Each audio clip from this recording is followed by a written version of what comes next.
Hello, good evening to everybody. We hope you've had a great week so far, and the last weeks that we have not met, you have had a good time going through the Nessy training. We welcome you to today's session. We have 10 minutes to the time we will be starting the today's module on identification of learning needs. But we would like to first of all share with you, take you through the Nessy program registration, because some of you reached out that you're still having challenges accessing the training. So we would like to use this opportunity, these few minutes before the official start of the training, to take you through the registration. And so give me a moment to pull up my screen and so that we could start. Let us know how you're doing. Let us know where you are connecting from and how your week is going so far, and some of the things you have learned so far on this journey. If you know your friends, please reach out to them that we are about starting and they don't want to miss tonight's module. Very, very power-packed module, and we want all of you to benefit. And so please do call all your friends here so that they can tune in. Once again, my name is Rosalind, and I am from the Africa Dyslexia Organization. And we are so grateful to partner with UNESCO, Ghana Commission for UNESCO, Nessy, and Noticeability to bring you this training. And so let me quickly share you my screen and see how you could access the Nessy training program. And I really would hope that everybody would take it serious and be able to take 2 hours of personal studies and go through the Nessy program. Don't sit for 2 hours, go through entire thing. You can break them into sections and spend really a good time on it so that you can understand and get something out of it. So just a moment. Thank you very much. Okay.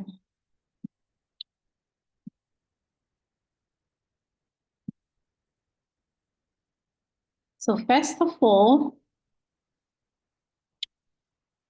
this is my screen. So assuming you open your browser and you want to go and register for the Nessy program, you need the link we provided to you in your emails for the program. Please do not share this link with anyone. This is for you.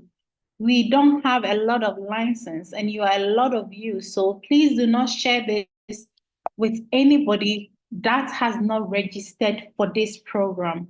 If you do that, you are putting us in a big trouble. So please do not do that, okay? So once you have the link, this is the link, and you put it inside your browser. This is where it brings you. And it asks you for your secret word. Again, your secret word has been shared with you already. And so you just copy that secret word or type it by, so I have it already copied. So you put in the secret word over here, okay? And with this secret word, you would proceed by logging in. Don't use login to Classroom, just use login, okay? So you log in like this, and it brings you to another interface. So this part is very important. And please, if you could pay attention, for those of you who have been able to navigate it, congratulations. But for those of you who have not yet been able to do that, it brings you to here when you put in your secret word. Now, if this is the first time you are coming on this interface like this after putting in the secret word, you will click Add New, okay? Once you click Add New, and I'm going to do an example, after that I'm going to delete it from it. So let's assume that My name is Equia. Make sure the name you are putting in is the name that you wanted to appear on your certificate. If you misspell your name, there is nothing we can do. Also, make sure your email address is correct, because if you misspell your email address, which we know a lot of you have done, and so we sending you emails, we're struggling a lot because we're not reaching a lot of you. Please make sure your name that you want it to be on the certificate is exactly as you want it, and your email address is correct. So for example, let's assume my name is Equia. All right. And what name would I say? Equia Ofori. Okay. So that's my name. And then my email address, I come and say, for example, then I put the email I want. And then the next thing I do is I need to click register. So once you click register, here you are, it open an interface to you. It customize and say appear. It shows you understanding training. It shows you your name and it shows you training time. Now, some of you are trying to be smart about it and flipping the trainings, thinking you are taking it for you to get to where you are going to get the certificates. Please mind you that we can see the minimum amount of minutes you could do this training is 2 hours. If you sit 2 hours and you do it from 1 minute to 2 hours, that's the minimum. But you can spend 10 hours or more consuming the knowledge over here. So if you go and do flip, flip, flip, and we come and it's like 50 minutes, and it said completed, we know you didn't do the training and we're going to cancel it. We are able to tell how many minutes you're spending on the training and how active you are. And so please be mindful of that. If you want to get your certificate, if you also want to get a certificate from the training you're taking on the One We Come live session, please be mindful of the things you do. Let's be very, let's our integrity come into play here, and let's be very thorough with whatever we're doing. We can see what you do. So once you are here on this interface, you don't jump. Don't jump and go to module 5 when you haven't started with module 1. So please, you click on module 1 and then it opens up and you need to watch the videos also. Do not jump and come from understanding dyslexia to science of dyslexia in 5 to 7-year-old. Please, even if you teach a secondary school student or a university student, because you see 5 to 7-year-old here, do not jump it and come to 8 plus. Please make sure if you really want to work, you take something out of this and be able to support your students, please, please, please take it step by step and really make sure you understand. And then you click and then it will open, you will watch. Understanding dyslexia. 5 facts. And so you will watch and then you go to the other, you watch and you go to the other until you complete everything and you take your quizzes as well to get your certificate. Now let's assume that I log out and I come back. So I'm already registered. I log out. So again, the same link you come, you bring, and then you bring this, you put in your secret word. Now, when you put in your secret word, because you've logged out and you've come back, please do not use add me and add new. Okay, you will come to already registered. And over here, type your last, if you type your last name, it will bring a lot of, let's say we have 5 Oforis, as I have put in. It's going to bring all of them and you select which one matches your first name, or you can use your first name. So in this case, I'm going to use Equia and I'm going to search Equia. So when I search Equia, it has put all the Equias here. So we have Equia, you can see all the names that has Equia. And me being Equia Ofori, my name is the last one, and you click on your name, okay? Or you could also use Ofori, okay? Ofori, and then you click search, and it's going to bring Ofori, all the Oforis out, and you click on which one you are. Once you click on it, it brings you again to the dashboard where you have all your lessons. I hope you understand this very well, and thank you so much for your attention. At this point, I am going to stop sharing, and we have recorded this. And so if you want to remember what exactly we covered so that you can access the Nessy training, you are always welcome to view the recording and you can see it. Thank you so much for your time and your attention. Let's call our people to come in the training. We are about to start, and I will hand over to Precious. I don't know if our trainer is here, but I'll check. And Precious, you can.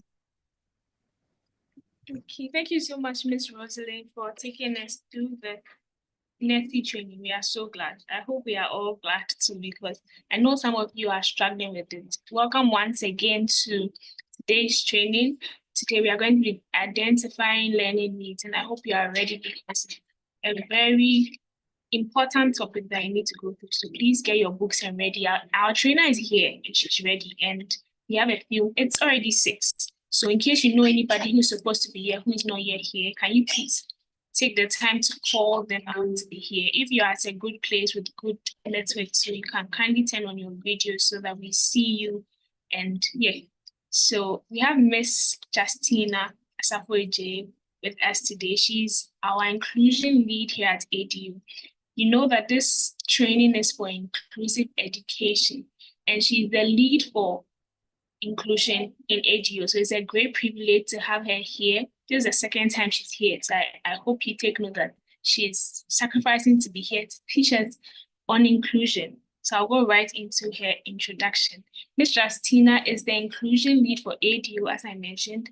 She's also the founder and CEO of JA Consultancy, which focuses on the areas of special education needs and inclusion in relation to education.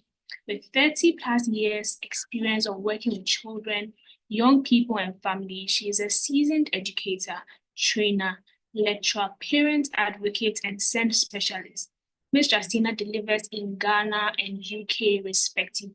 Ms. Justina is here, so I'll give her the floor so she takes us away. Thank you. Hello, good evening, everyone. Good evening. It is wonderful to be with you again, and I hope you have had a blessed start of the week. We are going to dive into looking at what it is to identify learning needs in students with learning differences. Now, I know that we are a big collective of people, and our backgrounds and where we work will look different. We have people from public schools, private schools, across the country. So if there are any questions or any queries, please do use the chat function. Write your questions. We will spend time at the end of the session to do Q&As. And so I look forward to going through some of those questions with you. I am going to turn my camera off while we go through this module, and I'll put it back on when we come to do the discussions, just so that it helps with my bandwidth and it helps me to focus. So if there are any issues, if you can't hear anything or you can't see anything, please do put it in the chat. So I think I have to keep my video on. Okay, no problem. We shall keep our videos on. So right, let's dive in. So welcome to Module 3. So Module 3 is identifying learning needs in students with learning differences. And today's session, we are going to explore how we identify and how we support students with learning differences in our public and private schools. This module is aimed at building up on what you've already heard, what we've already been through, and to give you some practical tools so that you are able to effectively implement inclusive practice in your classrooms. Now, all of you alongside this PowerPoint should have received some examples of individual education plans. When we get to that section, if you haven't received it, please do send a message and highlight I need the IEP template so that we can keep a track of it and make sure that all of you have received that. Because as Lady Rosa said, some of you, the emailing has been a bit problematic. So we want to make sure everybody has that access to them. So let's jump right in.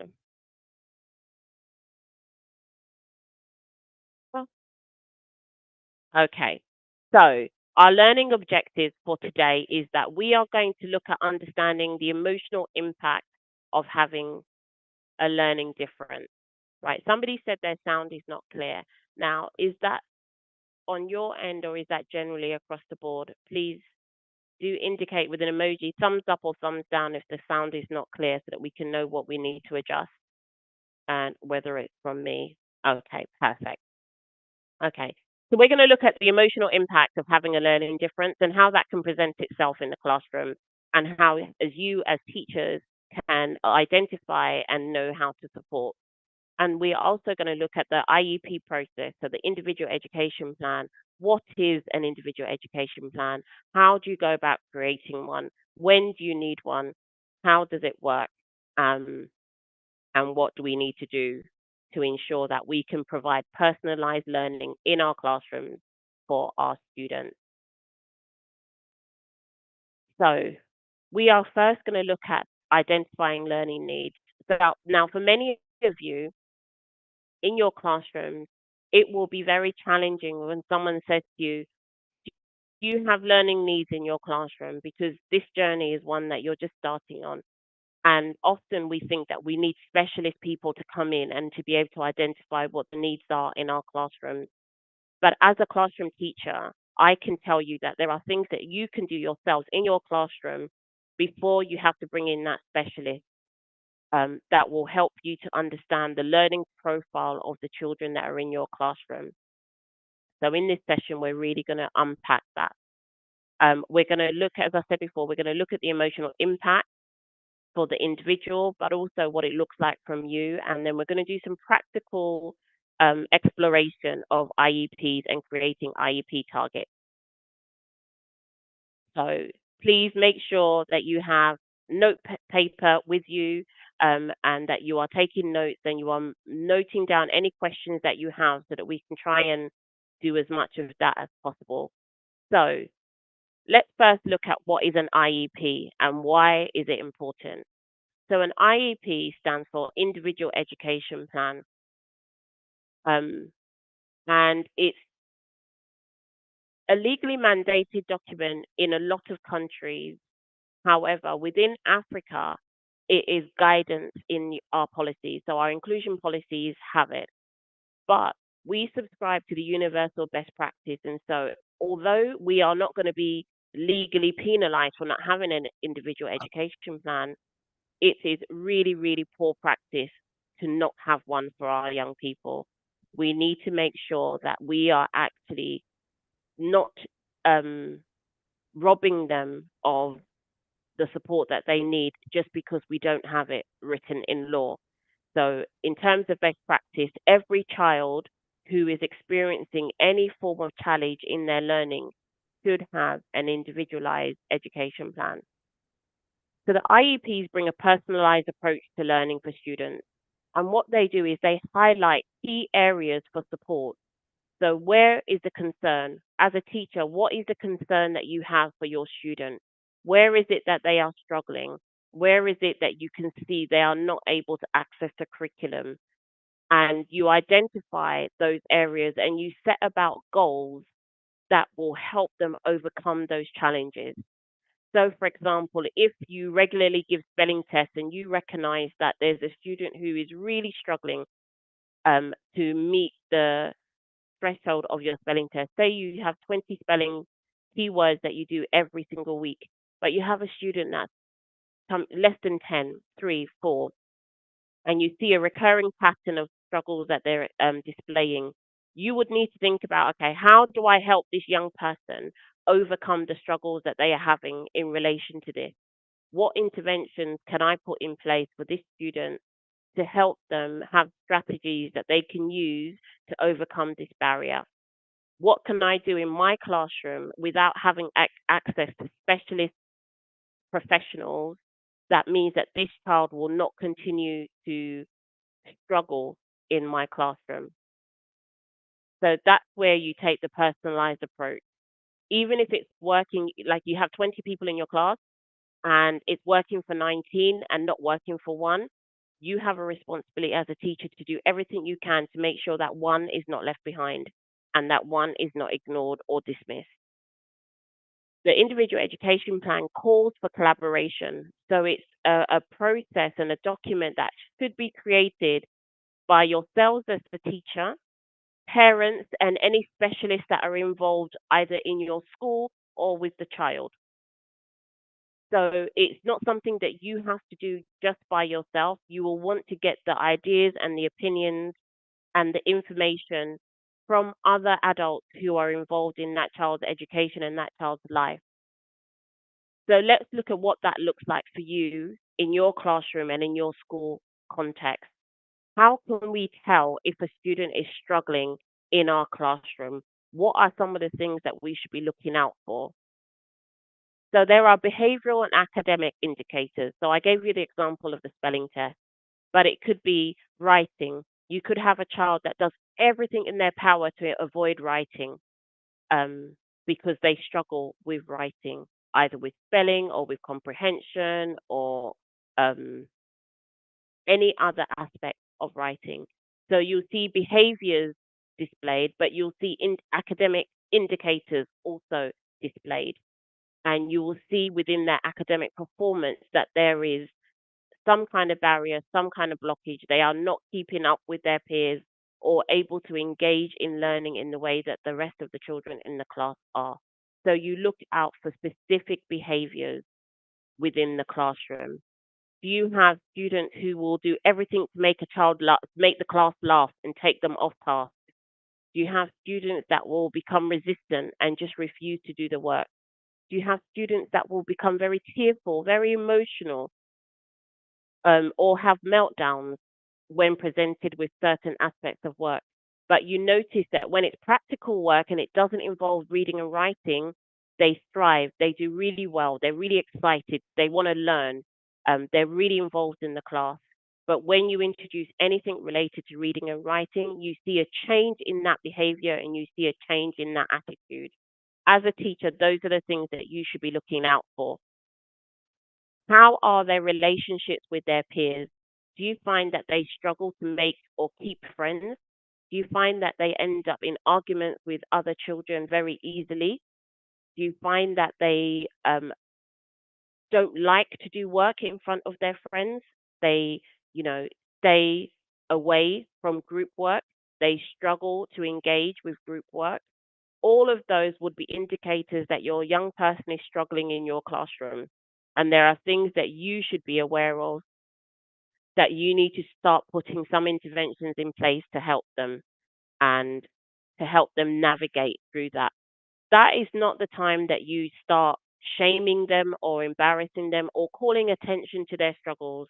That's the time that you should be coming alongside them, offering them reassurance, and making sure that they feel confident in your class. So, here are some of the key areas that you need to assess if you want to identify learning differences in students. Reading. Do you offer regular opportunities for your children to read in your classroom? Every class should have reading periods set aside and on the timetable for at least 10 to 20 minutes every day, because regular access to reading and reading support will really help students who are dyslexic or struggling with other related learning differences. Spelling difficulties. Do you see patterns when it comes to spelling assessment? Letters back to front, letters that are missing, phonics that are missing, um, common words that they are really struggling, especially when you come to the older children and the secondary children. Do you see that there are words that ordinarily a child would have got the grip of in year one, year two, class one, class two, class three, but they're now in class seven, class eight, class nine, and they're still struggling with those same words? Are they particular word groupings that they struggle with. So particular words, maybe words that start with PH or words that start with have particular patterns. Are they struggling to read patterns, to understand patterns and decode them? Do they know their phonics? Can they recognize their phonics when they see them? Can they remember their phonics? So the key element of this is also about memory and recall. So can they remember? Are you finding that you're teaching the same thing over and over and you can't understand why these children are not getting it? That could be an indicator that there is a learning difference at hand. Their cognitive skills. Are they able to remember, to recall? Are they able to problem solve? Are they able to, you know, work out what the blockage is, where the challenge is? Can they find solutions for themselves? If not, that could be a key indicator. Are there language needs? And so expressive language, are they able to describe? Are they able to make their thoughts understood? Are they able to, their receptive language, do they understand what is being said to them? Are they able to follow instructions? One step instruction, so get me your book. Two step instructions, get me your book and sit at your desk. Three step instructions, get me your book, sit at your desk and open to page 9. Can they follow those kind of instructions? Can they follow complex instructions? Get your book, sit at your desk, open to page 9, read paragraphs 3 through to paragraph 7, and answer the questions in the book. Can they follow those instructions and complete them? Or do you need to reinforce each step that they need to complete? What are their social communication needs? What are the relationships like with other students? You will have students that will have the greatest personality, be really friendly, very, very popular, but really struggle with the academic work in the classroom. You will have students that are very isolated, very quiet, very withdrawn, and struggle with the academic work in the classroom. You will have students who will do everything to distract the class from getting on with work. Normally, we call them like the class clown, the big personality that makes everyone happy and really, and really laugh. But they will take you off task to avoid doing the work because children with learning differences learn how to survive and navigate in the classroom using very creative methods because nobody wants to be exposed as failing. And so, whatever they need to do to be able to master those challenges, they will do. So, it calls for you as a teacher to be quite investigative, be curious, ask the question, how did you find that? How was that for you? Did you enjoy that piece of work? When I was marking your work, I noticed that this is something that I'm seeing. When you look at it, what do you see? You know, what's the best way for you to learn? What do you really like doing in the classroom? Investigate and find out because you are not going to be able to deliver personalized learning if you do not know the student. Handwriting. What are you noticing about your children's handwriting? Is it neat? Is it formed well? Is it spider like? Is it hard to detect the letters? Are they finding it hard to form the letters? Are their sentences incomplete? Are there words missing or are they letters missing? Do they struggle to hold a pen? Do they get very tired after doing a small bit of writing? Do they struggle to hold the pen in a pincer grip? Do they still hold the pen in a palmer grip, which is a more immature grip? What is their handwriting like? Can they write more than 2 or 3 lines? Can they write an A4 sheet? Can they write paragraphs or are they still at sentences? Are their sentences complex? Can they use things like adjectives, synonyms? Think about your literature. All of those rules for writing, do they know what they are? Are they struggling with their capital letters, their full stops, or other punctuation? And what is their social, emotional, mental health looking like? Do you find that they easily get angry? They get very irritated. They get very tearful. They're withdrawn. They're silent. They're argumentative. They're defiant. they are irritated, they are sad, they are withdrawn.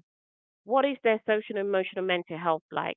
Because when you are navigating a classroom space that doesn't understand you and that you are not getting on well in, it can have a huge impact on your well being. And so it calls for us as teachers to be very observant. But not only do we need to be observant, we need to be able to document what we are seeing. So many of you will probably have experiences and stories that you can tell of when you've approached a parent to express concern about the child, and the parent has been very resistant to what you are saying. The parent doesn't believe what you are saying. The parent is saying, well, I haven't seen any of these issues. The issue is with you and your teaching. If you have no evidence for the concerns that you are expressing, then it's very easy for somebody to dismiss your concerns. And so, therefore, you need to be observant in your classroom. What is it that you're seeing? And you need to document it. And where you document it will really be down to your school. Some schools will have observation sheets. Some schools will give you a teacher's notebook. Some schools will have formal forms that you need to fill in that says, this is your area of concern for a student. What would you like to happen? Some schools will allow you to refer onto the school counsellor to speak about the challenges that they're having. Whatever system you have in your school, you need to make it work for you. You need to have evidence. So you will have your books that you mark. When you mark your books, are you recording the markings that you're getting? In the books, are you giving effective feedback to the students? So if a student does a piece of work, do you just mark it with a cross or a tick? Or do you take time to write a comment to say, this was a really good start. Let's look at your spelling. Use the dictionary to help you. This was a good piece of work. What you could do next time to make it stronger is do X, Y, and Z. So think about how you are documenting what you are observing so that you have a track record to look back on. You have the evidence to show why you have the concerns and what the concerns are. And you can also evidence progress. So if at the start of the school year your student was at a particular level and through delivering multisensory teaching, through interventions they are making progress, you want to be able to track that. You want to be able to say, wow, Asumasi, you are doing so well. Look, at the start of the semester, this is what you were doing, but now this is what you are doing. So now we need to move on to here. This is the goal that I have for you. So it's really important that you are able to document and record the journey. So here now, I want us to pause and just reflect a little bit on the emotional impact of learning disabilities in students. So each of you, I am sure, will be able to identify somebody, if not yourself, during your own schooling experience, who really struggled at school, really struggled in the class. And I'm sure each of you will have a story to tell of somebody in your school or in your class who displayed some of the behaviors that I've described. Either they were really funny, really loud, but never got any work done, or very quiet, really withdrawn, and still didn't get any work done. Somebody who was very, showed like signs of depression, just really not very interested, very withdrawn. So, one of the things that you need to be aware of is when you are struggling in your learning and everybody says that you should be a particular way and you realize that you are not that way, you are your greatest critic. The voice in your head will tell you much worse than any person in the school, any teacher, because you will be filled with, I'm useless, I'm rubbish. Why can't I learn? What's wrong with me? Why did God make me like this? What purpose do I have in life? What do I have to contribute? What's the point in being in school? What's the point in doing any of this? And then, if you're unfortunate enough to have a teacher who also reinforces that message and tells you that you're useless, wabong, it's just worse. And so you really need to think about the emotional challenges that come with not succeeding in school the way that everybody tells you success should be measured. And as a teacher, it's really important for you to change your mindset to understand success in the classroom is not relying on assessment results. Somebody can get 98, 99, 100% in an exam and know nothing. They've just memorized lots of information. They have no understanding. Somebody can have excellent understanding and application, but they weren't able to write it out. They weren't able to remember it all to write under pressure. And so their assessment scores will be really low, but their actual knowledge is very, very rich. So there's an emotional challenge that comes with having a learning disability for a student. Your role as an educator, as a teacher, is vital because you can make or break a student. You can be the reason a student continues to strive and succeed, or you can be the reason a student gives up. And that decision is solely on you on what kind of teacher you want to be. So when we did our first session, I remember giving the example of hearing teachers who will say, as for you, you will fail my class. As for you, you will not amount to anything. As for you, I don't know how your parents raised you because common sense you don't have. You can be that kind of teacher and you can be remembered for being that mean teacher that nobody wants to be in your classroom. Or you can be the teacher that nurtures, that says, you know what, we try again, keep going, you're doing well, you got this, you can do this. How can I help you? What do you need? What can we do? And the way to do that is to adapt your teaching so that all of the students in your class are able to access the knowledge that you have. Create positive experiences for the students in your classroom so that they are not scared to make a mistake and they are not scared to try. So, that is an example, not really related to learning differences. I was born and raised in the UK. My parents are Ghanaian. My parents spoke Tree to me all of my life, but I was allowed to reply in English. So when I speak Tree, it's very abruptalized. And so often when I speak Tree, people will start laughing. So as a young person, I became really embarrassed to speak it. And I did everything I could not to speak it. But now as an adult, I really regret that. And if I had had teachers or adults around me who said, ah, Justina, why yeah, dear, we'll try it. Eba, kakra, kakra, eba. I probably would be so fluent now that you wouldn't even realize I was born in the UK. Those are the kind of teachers and adults that we want around our young people. The ones that encourage and build up, not the ones that ridicule and break down and belittle and embarrass our young people for trying. Because if a young person is trying, they are doing their absolute best. And so you want them to try. If you try and you fail, you've at least tried. But if you don't even make the first step, then what? You have nothing to build on. So let us be educators that encourage our children to try. Ah, I did my test, so I got 10 out of 20. It's okay. Next time I'll get 15 out of 20. And one day I'll get 20 out of 20. I'll keep trying. That's the attitude we want to bring. So once you're able to accommodate the emotional space that a young person is, and you're able to build their confidence, and you're able to get them to a place that they are willing to try, you then need to make sure that their learning is personalized in the way that they can achieve.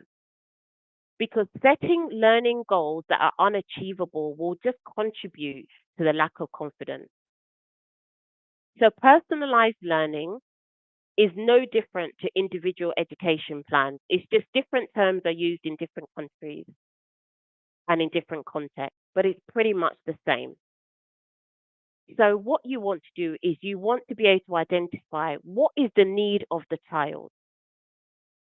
What is their need? Okay. What do we want them to achieve? How are we going to get there? Yeah.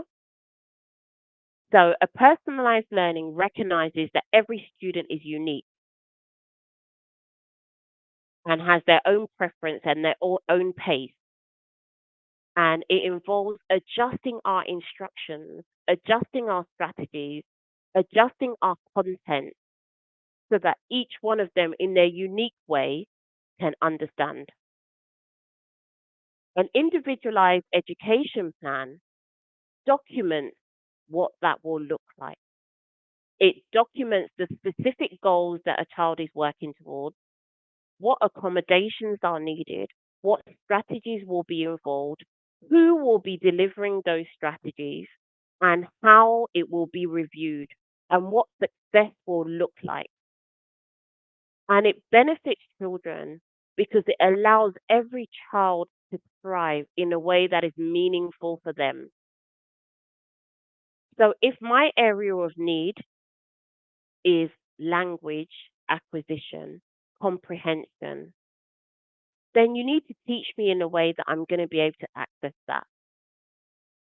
If my area of need is attention and focus, then you need to teach me in a way that I'll be able to develop those skills. So knowing your children is really key. Knowing the children in your class and how they learn is really key because you will not be able to personalize their learning without that knowledge. Not all children learn the same, and some require a lot more targeted input than others. So let's walk through how we're going to develop an individual education plan step by step. The first step is gathering your information. And that information will come from you, your own observations. It will come from the children's books, their written work. It will come from any professional or adult that works with that child. And it will come from the child's parents and caregivers. All of you know a different aspect of the child. So when you collectively bring your information together, you start to build a picture of who that child is.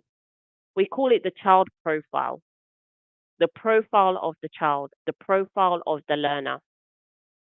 And once we have the profile of the learner, we can pinpoint the areas that we want to focus on. Now, there may be 10 areas that need to be worked on for that child. We're not going to work on all of those 10 because that's unrealistic. We're going to pick 3. We're going to pick 3 areas that we are going to focus on and we are going to develop. 4, if you really push it. I feel like anything more than that is a lot for you as a teacher, but also for the child. So we're working with 3 areas that we want to work on. And we're going to create SMART goals. So SMART, for those of you that haven't come across the acronym, stands for specific, measurable, achievable, realistic, time-bound goals. It's how we turn a goal from Asumisi will learn to read in class to Asumisi will develop confidence in using CVVC words, so consonant, vowel, consonant, consonant, within his intervention class over the rest of this term. So by the end of this term, Asumisi will be reading CVVC words in his intervention classes. How are you going to measure that? You will know that by the end of the term, can Asumisi read CVVC words? It's very clear. Because when you put it and it's general, it's very hard to know when the success has been achieved. And then you need to plan the strategy. Okay, so how are we going to do that? So we've mentioned the intervention class. So Asumisi will have a 20-minute intervention class every day. Teachers will use picture communication tools to help. There will be phonics lessons every morning. There will be a dedicated TA who will work with Asumisi each day. So you start to have the strategies. The teacher will ensure that The key words that are being learned over that term are given to a Sumasi at the beginning of the term so that he can so that he can reference it and refer to it and practice it at home so that he's not left just looking at these new words there in the class in front of everybody and then freeze. Because one thing about children with learning differences, they need time to process the information. So if you can give it to them before the time that they need it, it will be great because they can really take their time and absorb it. So that's our step-by-step guide. So writing the IEP goals. Make sure your goals clearly define what the student will be able to do by the end of the IEP period. IEP period can be by the end of the term, by the end of the month, in the next 4 weeks, in the next 6 weeks. You determine the time frame, but it has to be realistic and be very specific about what it is that you want the child to achieve. It has to be measurable. So how will you measure progress? How will you track it? How will you know that the skills, the knowledge, and the behaviors are in place? So you know it by the production of work. You will know it by when given the opportunity to complete that work, 4 out of 5 times it's correct. 80% of the time it's correct. 9 times out of 10 it's correct. You have to make sure that it's achievable. And so what would that look like in terms of achievement? Can they achieve that in 4 weeks, 6 weeks, a term? Look at their starting point and where you want them to go. Is that realistic to say that actually a child who is just learning their phonics will now be able to write 3-sentence paragraphs using the correct punctuation? Can they do that in a term? Is that realistic? Is it relevant? Is the goal aligned with the needs that the student has? So the student is now just developing their phonic awareness, and you set the goal that they will sit at the desk for 5 minutes without getting up. Is that relevant? Is their ability to sit at the desk without getting up relevant to them developing their phonic awareness? Make sure it aligns with their needs rather than your desire as a teacher. Sometimes we really want to control our students. We really want them to do the things that we want them to do in the way that we want them to do it, but that's not what they need.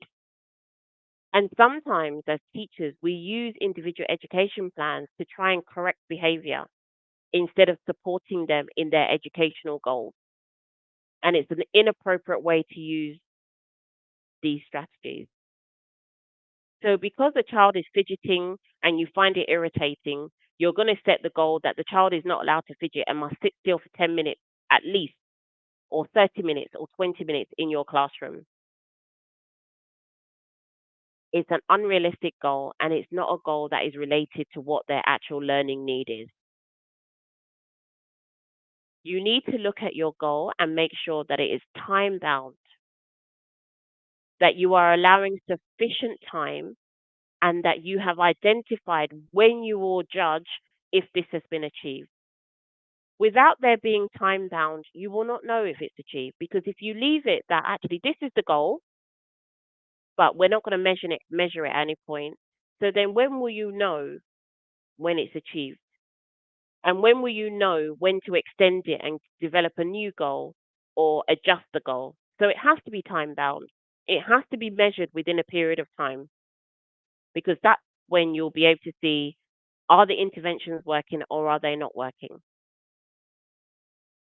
So making sure that your IEP goals are SMART is an essential part of developing personalized learning, and it's one that cannot be skipped.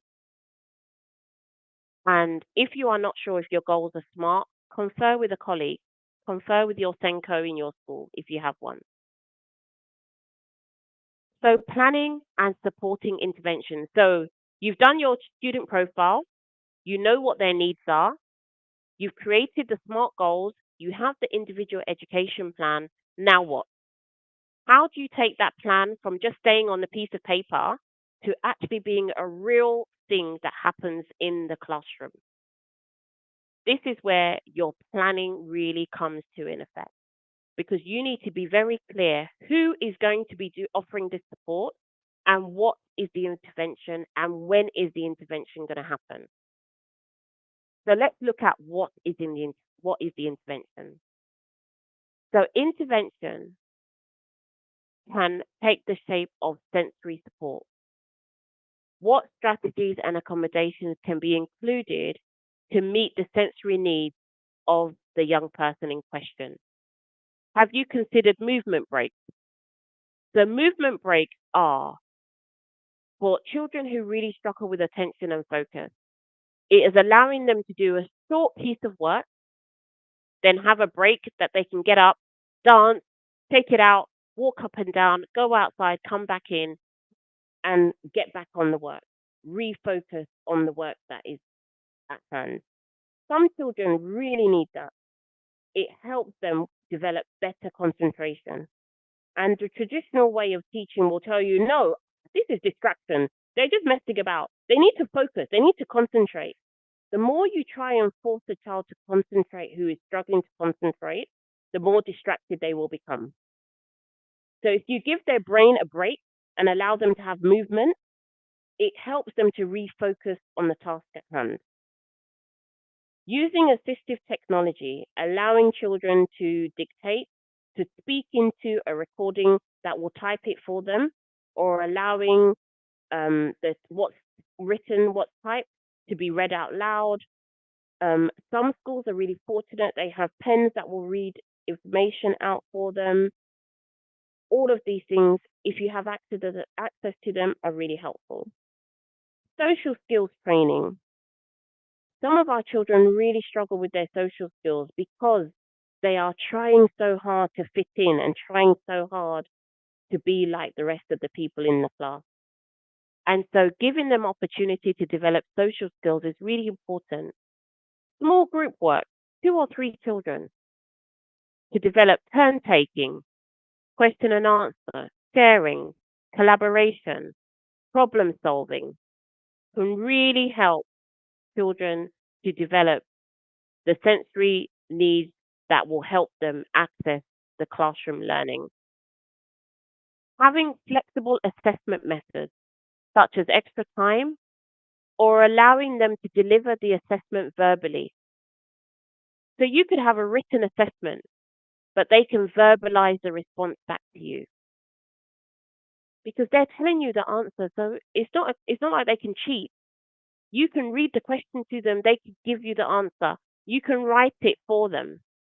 Because why are you going to allow a child to fail because they can't write out the amount of information that they need when they can tell you and you can help them in that way?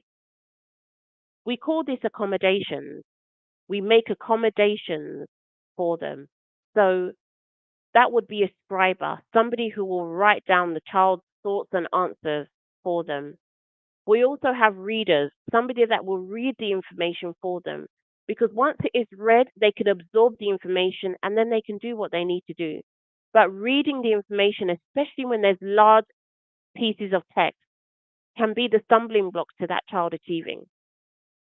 So looking at what the sensory support needs are critical for supporting our children with learning differences.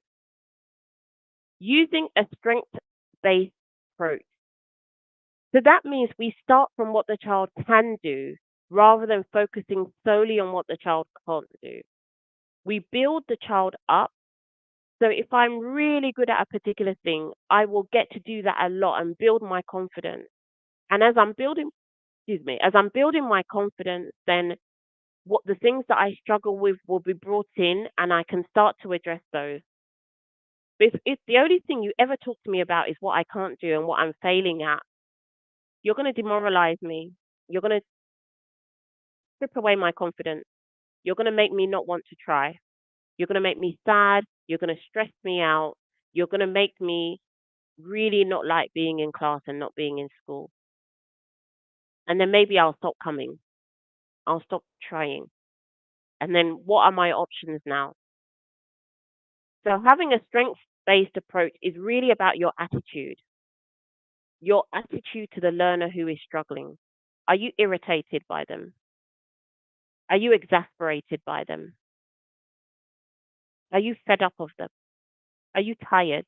You're tired for their struggle. So if you're tired, imagine how it feels for them who are struggling. So your attitude will really go a long way to supporting the child to build up and not tear down. Collaborative planning will really help you. Don't feel that you have to do all of this on your own. Invite your colleagues, other teachers, invite the parents, invite other relevant staff in the planning process. Let them help you come up with the targets and the goals. Let them help you develop the strategies. Let them help you develop the interventions. Let them help you deliver the interventions. It's really important that you do not isolate yourself in this journey, because what invariably will happen is that you will just become exhausted and you yourself will become demoralized if you're relying just on yourself. So collaboration is absolutely key. Reviewing the interventions and the progress is also very, very critical. You need to make sure that you are regularly reviewing not just the progress, but the goals and the strategies to determine if they're working. You've done all of that work to profile your student, identify their need, plan the IEP, plan the interventions, but you don't know if it's working or not. It's been 6 weeks now. You don't know if it's working. You don't know if they're making progress. You don't know what their struggles are. You don't know what their achievements are. You can't celebrate their achievements because you don't know. So regularly reviewing the student's progress against the goals. We said that by the end of term, we want to be reading CVCC words. Can they do that? If not, what else do we need to do? Do we need to change the goal? Maybe we need to start with CVC words. What can we do to make sure this child can stay on track? Monitor the effectiveness of the strategies and the interventions you are putting in. Are the interventions correct? Are they the right interventions? Are they working? Are they helpful? And the best way to do that is to ask the student, how are you finding this? Is this helping you? What else could we do? Ask the parents, how are you finding them at home? What's their attitude to learning like now? Can you see a difference? Are they enthusiastic about their learning, or they're still really anxious, angry, irritated, fed up, tired? And then from that feedback, make whatever necessary adjustments you need to make. If you need to update the IEP, if you need to change the intervention, if you need to change the strategy, if you need to adapt the goal, do it. Whatever you need to do to ensure that that student's progress remains positive, that there is progress, that you can see progress. Because if a student is trying, and there's no change, eventually they will give up. Eventually they will be demoralized. So you need to review the process to ensure that the IEP continues to be personalized and tailored to meet the needs of the student. And the student's needs is going to change. It doesn't stay static. It will change. So you will also have to change. They might develop a strength in one area, but regress in another area. They might be able to do one thing really well, but another, they're really struggling. So you might have to change your focus from one area to another area. So regularly assess the progress. So the assessment can be as formal or as informal as you want it to be, depending on the needs of the child. And make the modifications in a timely manner. Don't leave children struggling for long periods of time without added support. Review, intervene, adapt as soon as you see that there is struggle.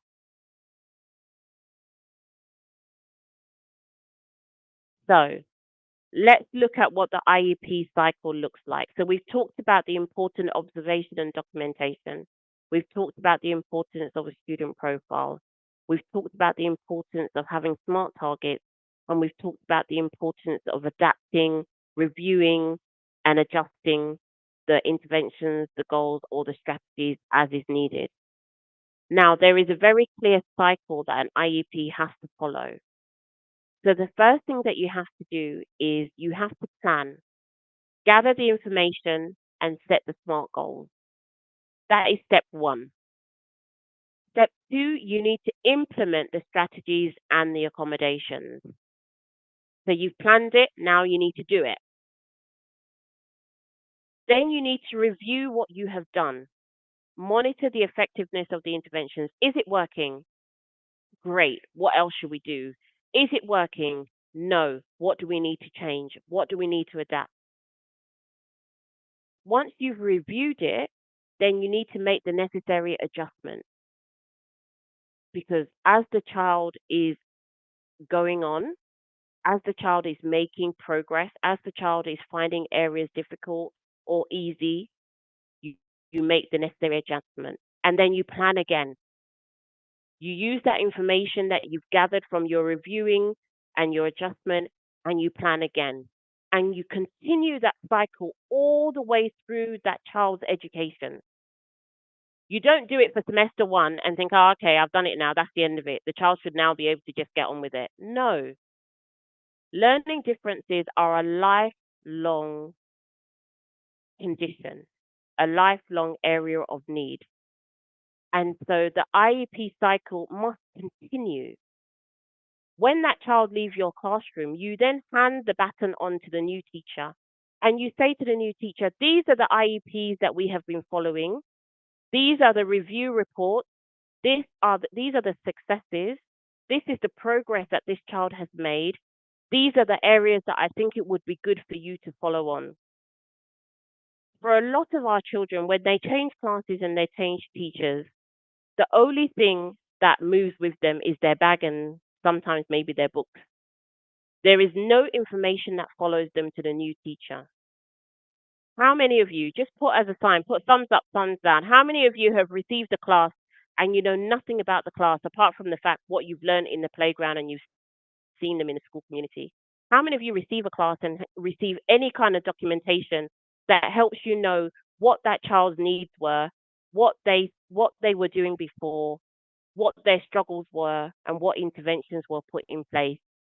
Excellent. Ferdinand, I'm so glad to see that. Excellent. There are some people who have that information, but I imagine that there's a vast majority of you that don't get that information.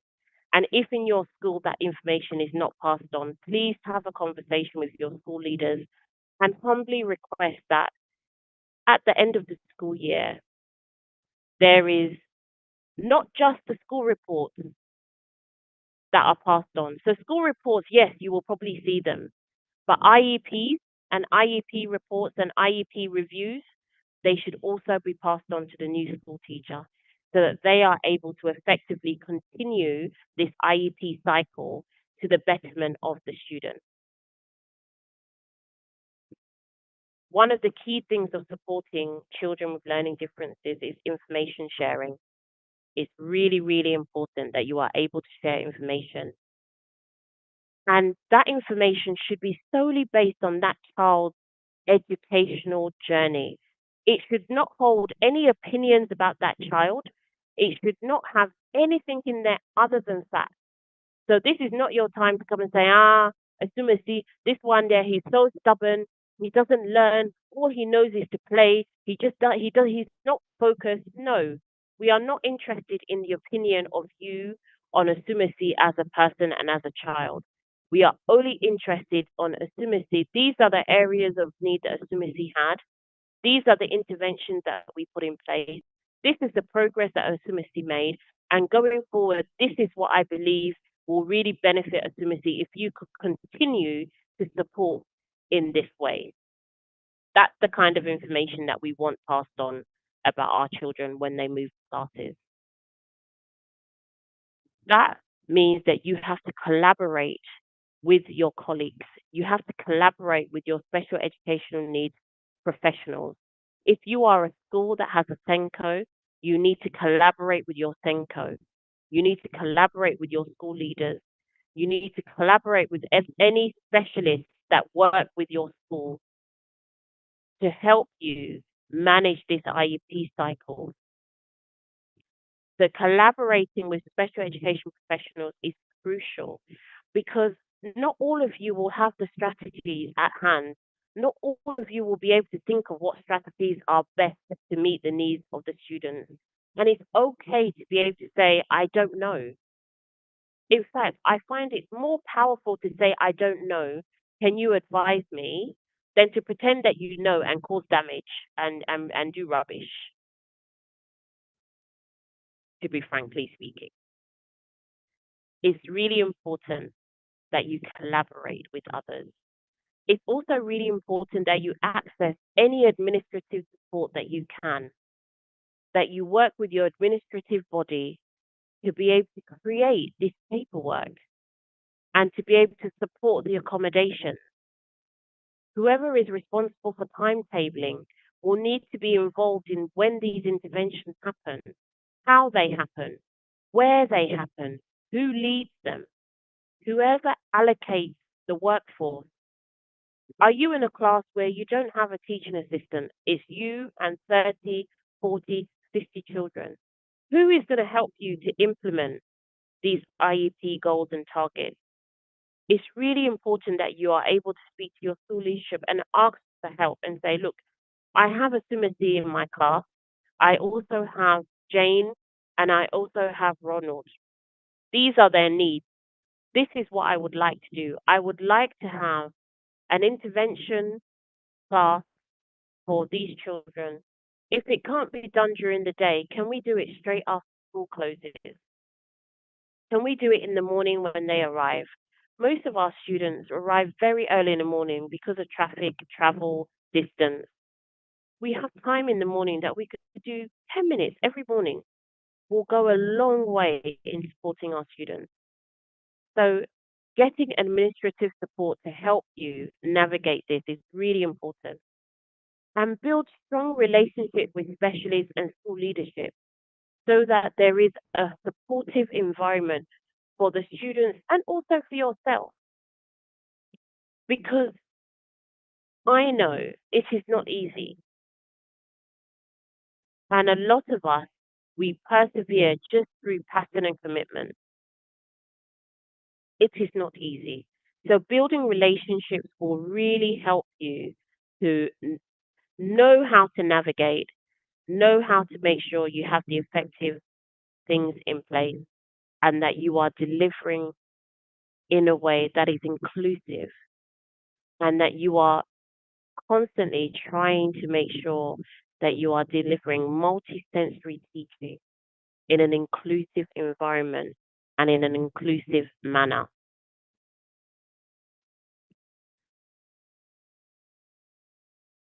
So what does that look like? So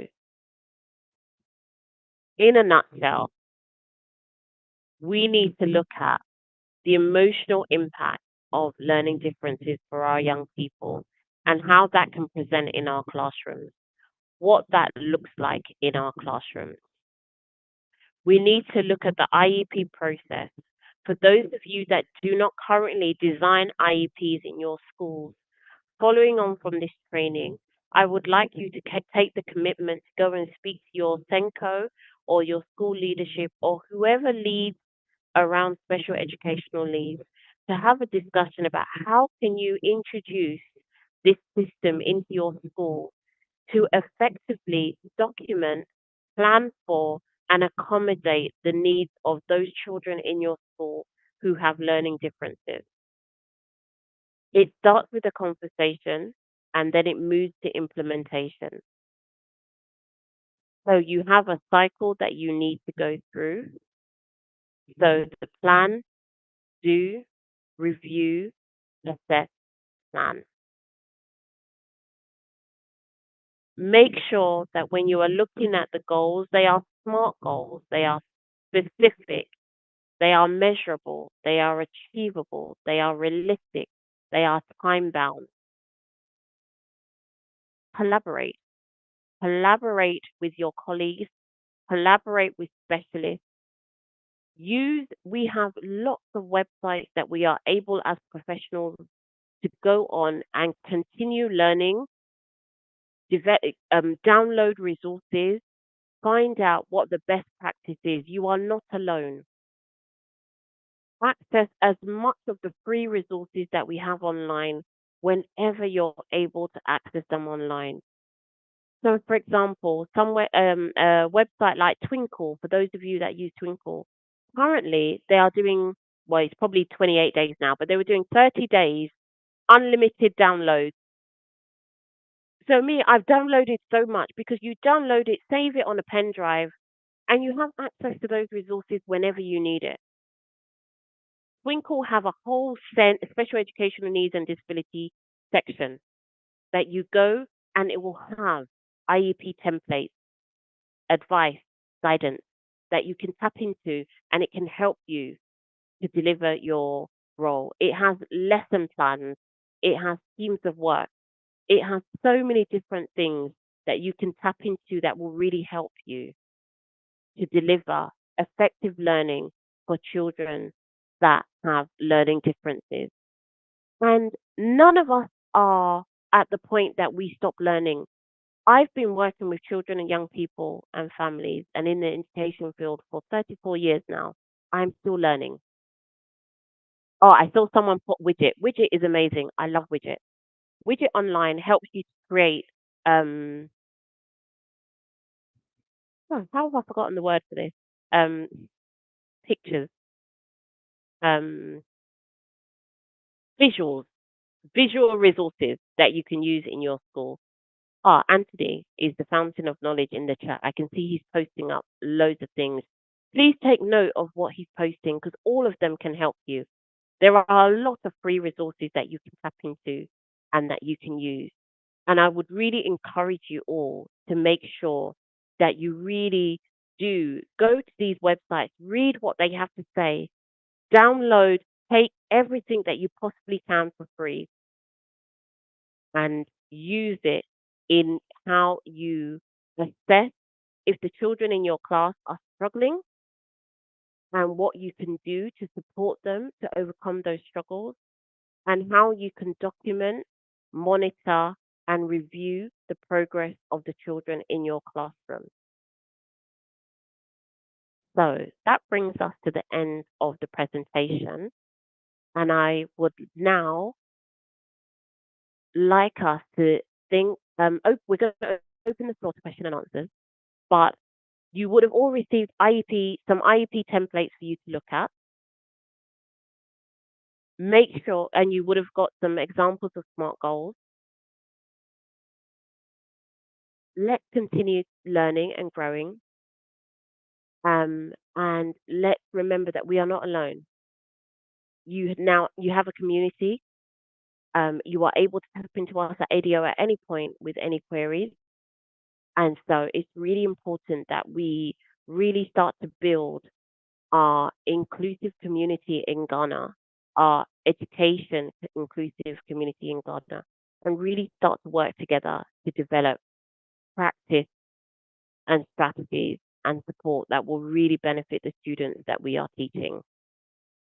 So thank you so much for your attentiveness. We are now going to do questions and answers. And so we will stop sharing the screen and we will jump in. Thank you so much for your engagement. And so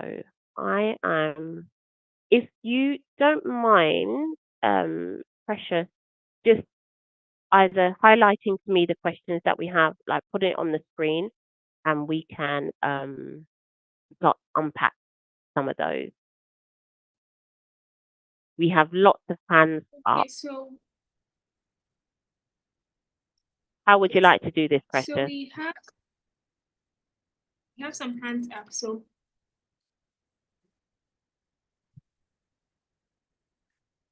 Sorry, it cut out there. Say that again. You have hands up. So should we just go with the hands that are up? Yes. So, Ferdinand, Okay. can you unmute and ask?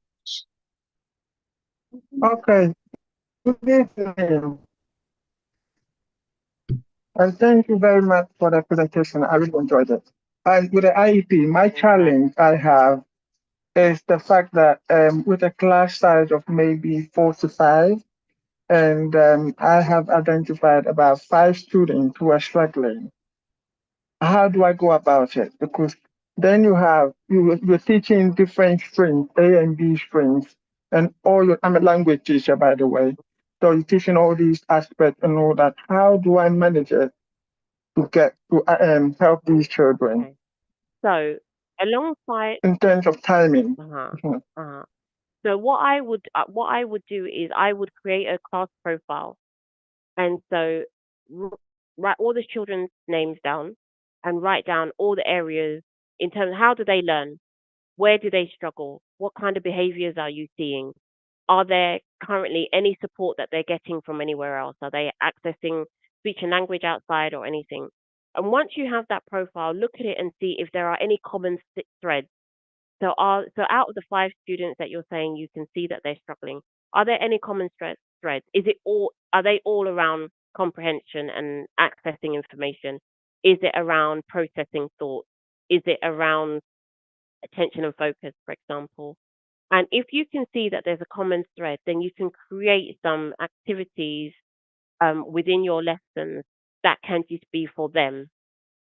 So within your differentiation, so um, I want to work with the premise that all of you as teachers understand what differentiation is and you are differentiating in your classrooms. So if you are differentiating in your lesson plans, you already have what everybody can do, what some people can do, and what a few people can do. And if you don't, that is the easiest way that I can think of in terms of how you can look at your differentiation. So when you set your lesson outcomes, there should be a lesson outcome that everybody can achieve, a lesson outcome that some people can achieve, some of the students can achieve, and a lesson outcome that a few of the children can achieve, because that's your stretch and your challenge. That's for the children who are kind of working on a higher level, for want of better language. And so if you then can see that there is a grouping of children who would only be able to manage what everybody can do, then you would identify some particular work or activities or group work that you can aim towards them, and then think about whether or not you have the capacity to add anything else on. Can you do a morning session with them before the class? Can you do something during break or lunch? Can you do something after school? Because when you have a class that size, it's very difficult to think about how you're going to personalize the learning with 5 different children. So you have to look and see what you can do in for them as a group of people. So I just seen pop up a message that said widget is a paid subscription. There is a free element to widget. It's limited what you can get for free, but there is a free element. So at least go in and investigate it. Yeah. So Ferdinand, I hope that answered your question. Um, but I would say create a class profile, have a look and see um, how, whether or not there's common themes of need, and see if you can plan according to those common threads and those common needs. Okay. Okay. Thank you, Miss Justina. So we have a question in the chat. How do you manage offenses when you suspect a learner from having a learning difficulty? Sorry, repeat that Should I again take for it me, again? please. Yes, please. How do you manage offenses when you suspect a learner from having a learning difficulty? How do you manage offenses when you suspect a learner has a learning difficulty? Was that the Yes. question? That's the question. Okay. So I guess one of the ways to avoid creating offense is to make sure that you use language that doesn't cause offense. So language that is judgment free. So depending on what it is that you're seeing that the young person is struggling with, I think a lot of the times we give feedback and we add our opinion to it. So if you can remain neutral and you can do things like, I've noticed that this is an area that you seem to be having a problem with. Is this something that you struggle with? Is this something that you need some extra help with? Or how did you find that? How do you think you're doing there? Do you think there's something that we could do to help you get better at this? Um, Always invite the young person to be able to reflect themselves and on themselves and then build on what they have to say. Avoid using labels, avoid anything that could be construed as criticism, um, and always base it on a thing of how can I help you? If you come alongside someone and say, how can I help you? There's less likely a chance of them being offended than if you come and say, you're not doing this right, you need to do this better, or this is not good, or you need to improve in this, or this is not good enough. So I think language is really important.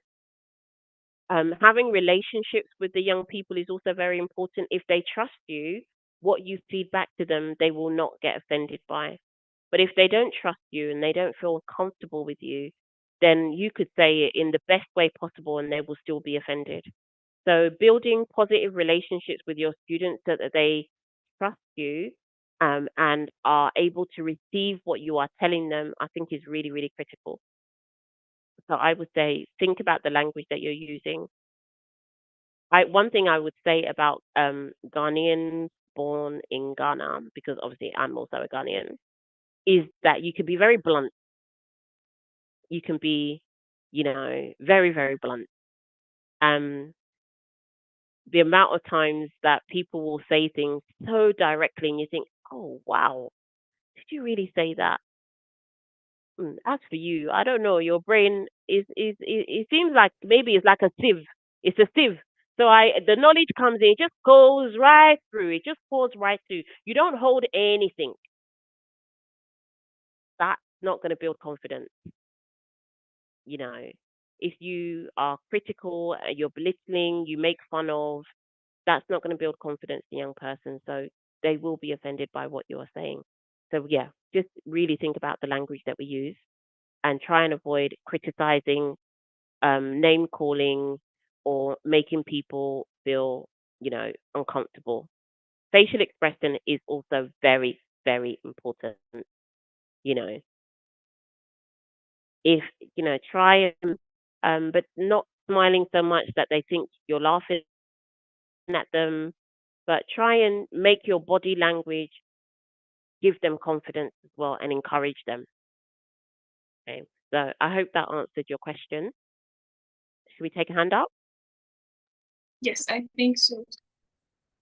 Okay. I can see Daniel's hand. Daniel Botta, do you want to unmute yourself and answer your question?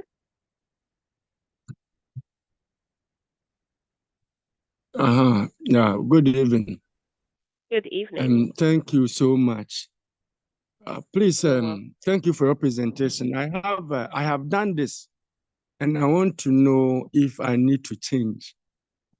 My class, we are doing differentiated learning, and we have the lower and the upper. My school is a Gallup school.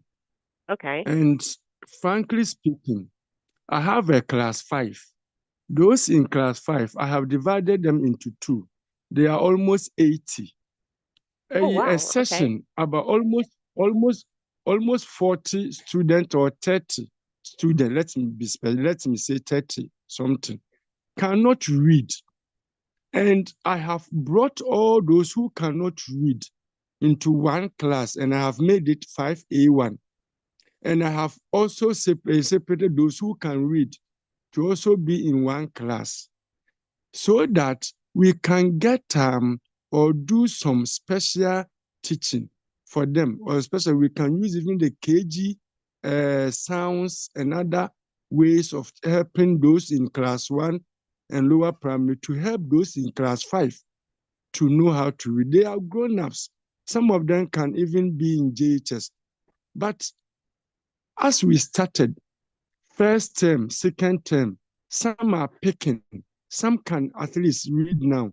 Some too, they cannot, especially the grown-up girls, they cannot read even there.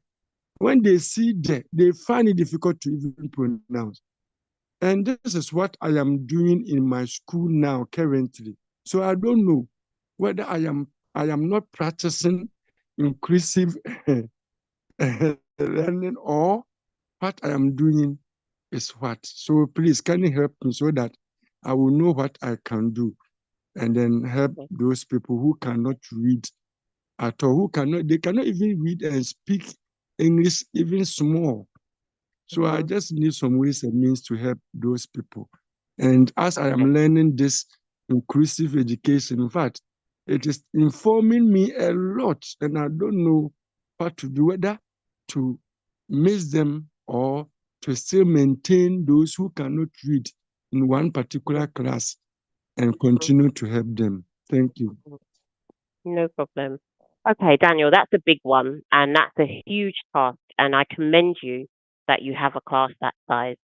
I think some of the strategies that you've identified in terms of splitting them, I think is a sensible one. You kind of have to go back to the basics in terms of the phonics. But I'm also interested to know, in their local language, are they able to read and write in their local language?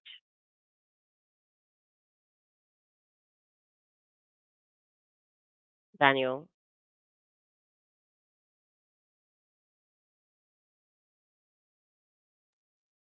Yeah, So, they cannot. yeah, They cannot read the local language. right, okay. So one of the things that I would suggest is grouping them is really, really good. Do you have anyone helping you in the class, or you're a single teacher with all the 50?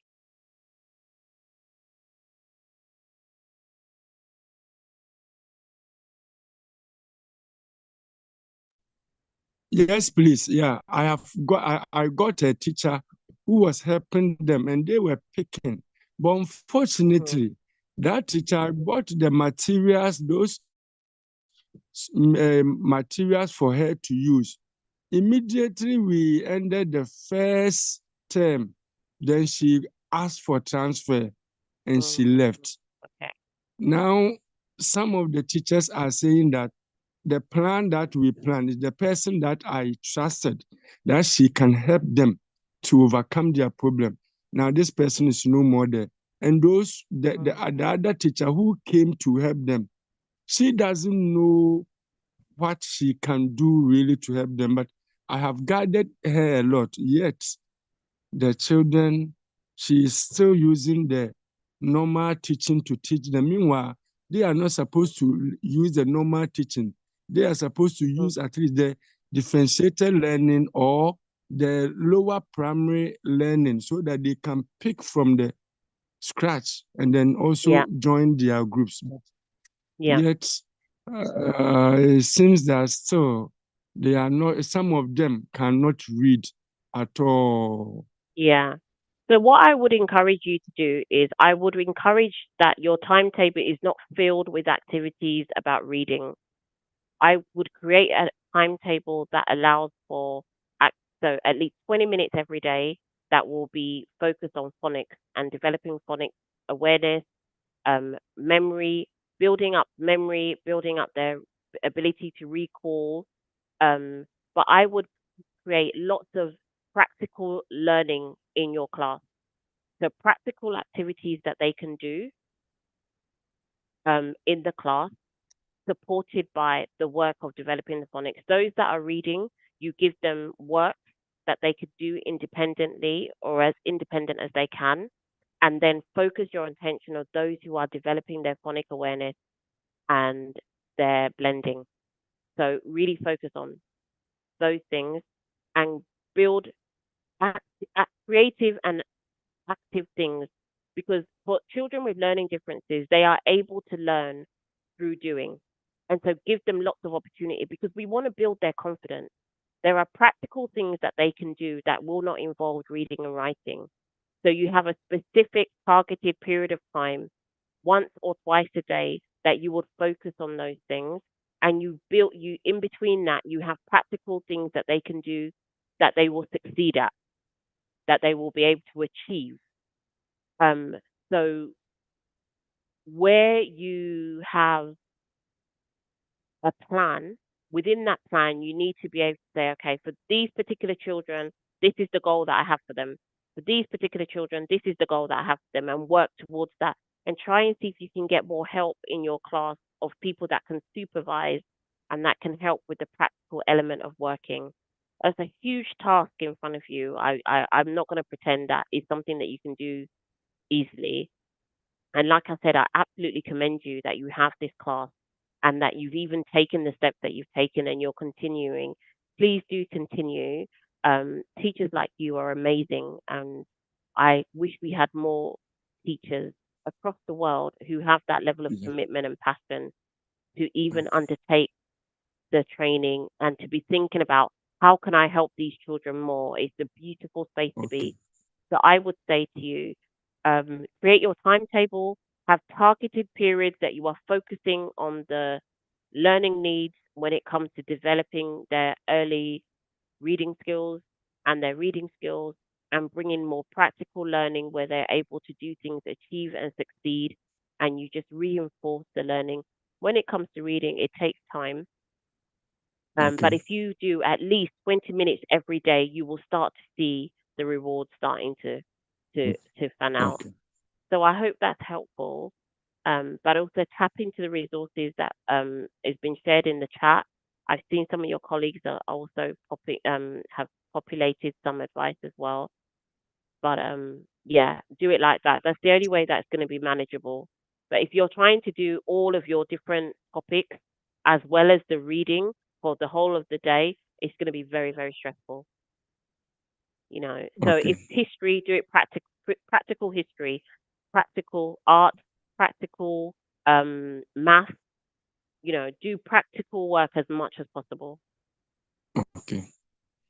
Okay. Okay, we can take another question. Thank you so much. You are welcome. Thank you too. Okay, Okay, so we go to Fernandez, please Justina, my unmute. namesake. Oh, sorry, did you have someone else? Oh, no, I was calling in this one. No, okay. Please. Yeah, thank you very much. I really enjoyed the presentation to the call. I had initially wanted to ask a question, but now it's more or less like a concern based on the last the question Daniel asked. Yeah, and then it's in most of these problems, I think they are kind of really minimal in the city. But if we should go down to, excuse my language, that is in the villages, the remote areas, these problems are persistent. Like, it's just overwhelming. What some of us go through, it's not easy at all. I think during lecture 2, I did ask a question based on the issue of language barrier. You see, sometimes when we are good, when we, let's say I'm an Ewe, and I've been transferred to a fancy area to go and teach. Sometimes I need to be able to speak with the students in a language or in a manner in which they understand me. They understand, yeah. My cultural background, my perspective, it's a huge challenge for me. And I find it really difficult. Even something I can just say in the language, let's say the simplest thing, you see me, the teacher myself, struggling. And I don't even know what to do. That is one. Number 2, in the remote areas, you see that the workload on the teacher is way more than the city because a huge number of students, a whole junior high school or primary, you only see 2 teachers, 3, taking over 6 or so 9 courses. It's very tiring, very challenging, and very difficult. There are no materials to even teach, so you have to find your own means. Even if you want to go with assistive technology or whatever it takes, they have no tools, no computers. They have to use your phone. How many students can you afford to even use your laptop or phone with before the end of that lesson? I had wanted to add this question, but Daniel has already given me what it takes already. He's already in my shoes. So these are some of the challenges we face. Yeah. Yeah, and we're very, very conscious of that. And one of the reasons why we're doing these training is recognizing that those outside of the city need so much more support and input. And it's why we advocate and we work in, we try and speak to the GES and Ghana Education Service um, to try and raise these the awareness is there, but unfortunately, we don't have the policies in place to be able to address it effectively. And so, all we can do is affect the small change that we can in what we have. Um, and I know the expectation in terms of the curriculum delivery doesn't match with the need. So, if a class of 50 and you've got a significant amount of them who are not reading, but you've got to deliver this curriculum within the year. It's so challenging. And unfortunately, a training like this is not going to overcome that huge challenge. But hopefully, what it does is gives you a little bit of confidence and some strategies that you can try to adopt to help to just manage the situation until we can get the change that we need so that we don't have children, 50 in a class, and all of them are at the stage where they are not reading and they are mixed age groups. And so even the style of delivery, you have to um, you have to keep adapting and changing because what will work for a 5-year-old is not going to work for a 10-year-old and it's not going to work for a 15-year-old. But you might have them all in your classroom. And how do you adjust to that? And it means that as teachers, you are called to be very, very flexible and very adaptive. And one of the things that we are saying is that if we teach just one way, we are not going to be able to get to the students that we need to get. So we have to change the way that we teach. And we have to teach in a multi-sensory way. So we have to teach so that what we see, what we hear, what we do, what we feel will all happen in the classroom. At the moment, the one way of teaching is all about what we see and what we hear. But we need to introduce more doing in our classroom so that those that are struggling to read and those that are struggling to see and hear can also take part and succeed. So, for those of you who are in the situation that Daniel described, introduce more practical learning to meet the outcomes that are set out in your curriculum as much as possible. Because the way that they are going to be measured, it's better that you have understanding for your students than not deliver anything at all. So that's the advice that I would give.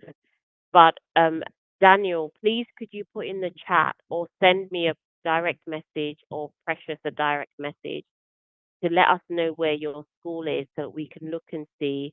And I think it was John that was just speaking just now, if I'm correct. Also, please send us a message where your school is so that we can see if there's anything else that we can do to support you or at least advise you with a bit more information than what we've been able to share on the platform. So let me thank you so much as well for your contribution and sharing, and also echoing what Daniel had said, because I'm sure there are many of you on this call who are in a similar position and are really just thinking, how do I do this? How do I deliver this for the children that I have with the resources, the limited resources that I have? And we will continue to look at what we can do to support you in that. So thank you. Okay, so Precious, do we have another question from the chat? Yes, we have a couple actually. Someone is asking, how does the person manage a student who cannot read and write? How do I manage a student who cannot read and write? So you deliver learning in a way that they can access. So you need to have targeted intervention that looks at. So they cannot read and write, but where are they? you know, because there are different stages to getting to reading and writing. So, for example, to be able to write, you first need to be able to make particular marks. Can they write in a straight line? Can they do a cross? Can they draw a triangle? Can they do a squiggly line like a snake? If they can do those things, then they have the skills to be able to actually write, right? So it's just now understanding the letters to be able to write. So you have to start with, can they recognize letters? Can they recognize letter sounds? Can they blend the letter sounds? Can they then start to read the basic words and then build up on there? So you have to see where they are, see where their needs are. So it's not enough to just say they cannot read and write. What can they do? Yeah, what can they do? And then when you understand what they can do, you build up from there. So when you plan the lessons for the other students, you need to plan activities that they are going to be able to do. Maybe make sure you have more pictures represented. Um, Make sure there are other ways that they can achieve that same task that doesn't require them to read and write at this moment in time. Are you able to go and sit down with them and do a piece of work with them while the rest of them are working independently? You have to look at the needs of the child and how they are. It also depends how old they are. An older child, that would be very demoralizing that they're in a class and the rest of their peers, the rest of their classmates are all reading and writing and they can't. So are you able to do some work with them outside of the class to help them to start to develop that? Look at their self-esteem and their self-awareness. Is their confidence really low? Are they down on themselves? How can you build them up? What can you celebrate? What are they really good at that you can celebrate and really highlight that they're good at something and then help them to overcome the issues of the reading and writing? And then decide, do you need specialist support? You know, do they need to have an assessment? Do they need to get um, specialist intervention from a professional outside of your classroom? So all of those things take into consideration and then make the necessary decisions and adjustments to the best of your ability to meet the needs of that child. Yeah. So I hope that is helpful. Believe it is. There's another question. How do you help students with learning differences who do not come to school regularly and only come during mid-semester or end of semester examinations? Okay. So do you have contact with those students that don't come? Are you able to send them with, if you know that a child regularly misses a chunk of time, the next time that they in, can you prepare some work that they can take and they can do at home and they can be practicing at home and they bring back when they come back in? Some children, because of the needs of their family, maybe they have to go and work, maybe they have to do something, maybe the family cannot afford to send them in as regularly, they are going to miss time. So what can you do to help them while they're away? And then when they come back, what can you do to help them to catch up?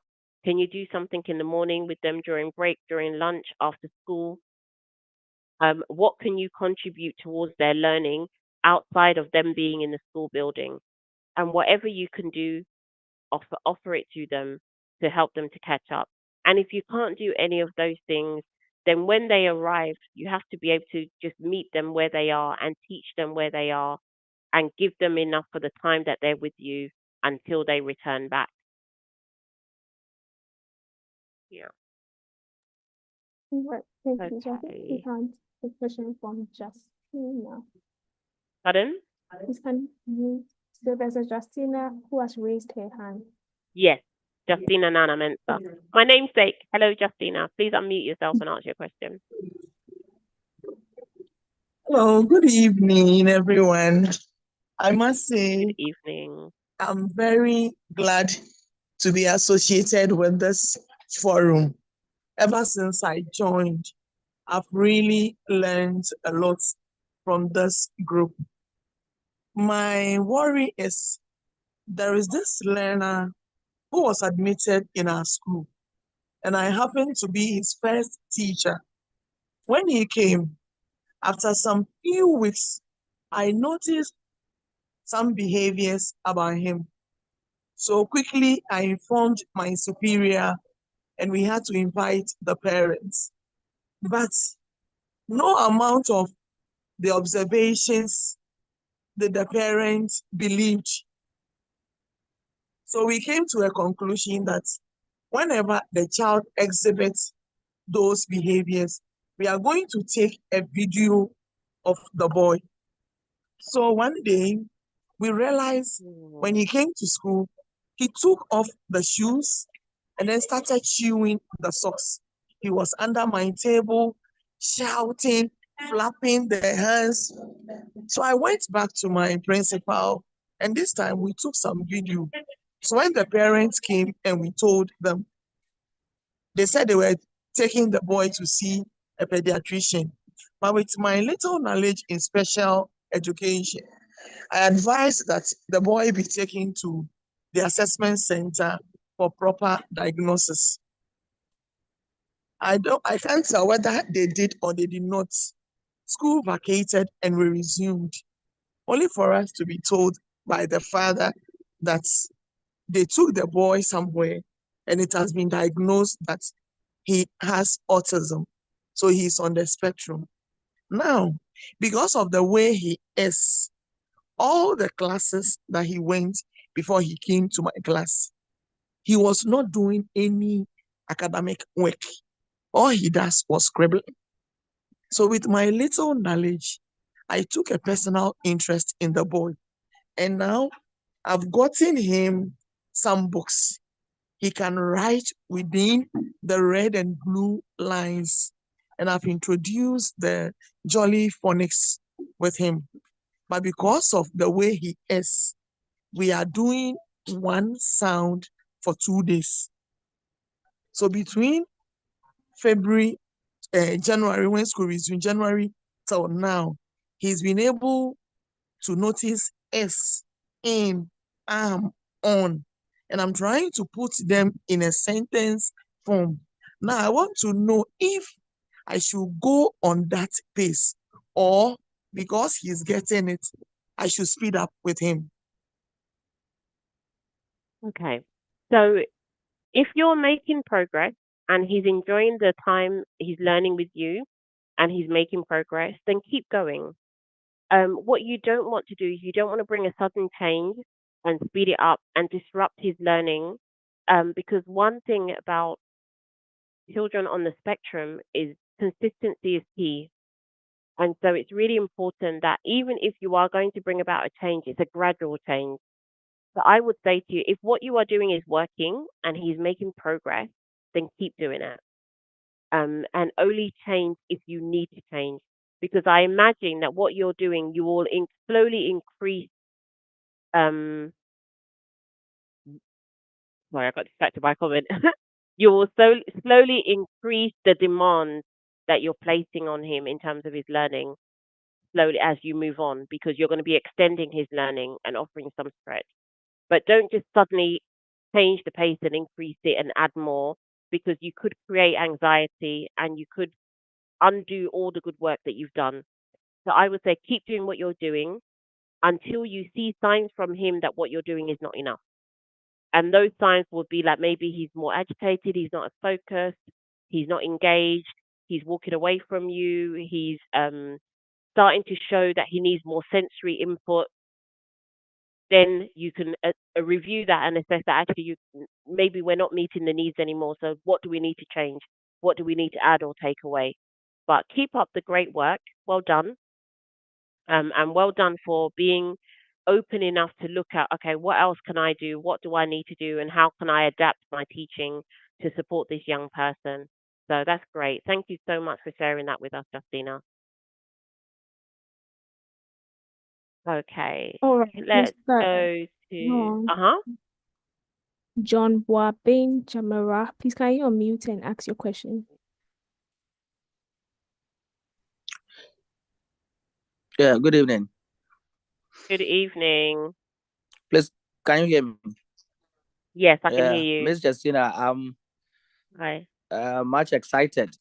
I'm much excited about your presentation. How you spoke to the slides, it's very important and very educative. Oh, thank you very Keep it up. much. Yeah. Thank you. I really My appreciate that. question is that you're welcome, madam. My question is that as we have learned that the IEP is also collaborative in the process, engaging parents and other stakeholders. What happens if you identify, as an educator, you identify a child to be exhibiting these learning stuff and you want to help that child, but for the sake of maybe kind of stigmatization, the parents are not willing to support you to help the child. Are you going to leave that child behind? Because I believe in the fact that there is always strength in diversity. So what are you going to do as an educator? What should I do if I encounter a similar situation like this? Thank you. Yeah. Okay. So as an educator, you continue to educate. You continue to personalize the learning. You continue to develop the IEP, but you just won't be able to do it collaboratively. What you can't do is you can't involve other professionals in the process without agreement from the parents. But once the child is in your class and in your space, you have a responsibility to educate them. So through your differentiation, through your planning, you will be able to develop personalized learning for them and help them. And then when you feed back to parents, you'll be able to say, look, this was the area that I identified that he needed support in. These are the interventions that I put in place. This is how I supported, and this is the results of what I've done. And 9 times out of 10, when parents see the results and they see the wins, they come on board and start to become more involved because they see that their child is making progress, and that makes them really happy. So sometimes we have to give parents time to process the fact that something might be going wrong because it's very difficult, especially if you don't see it. And what we have to remember is how children are at school very often is not how they are at home. And so maybe at home, I've never seen these things that you're saying is a problem because I don't have those same demands that school has. So it's really important that if a parent is resistant to what you are saying, that you respect that and you just give them time to get to the place, but you don't leave the child. Um, you don't leave the child. You make sure that they are getting the support they need in your classroom.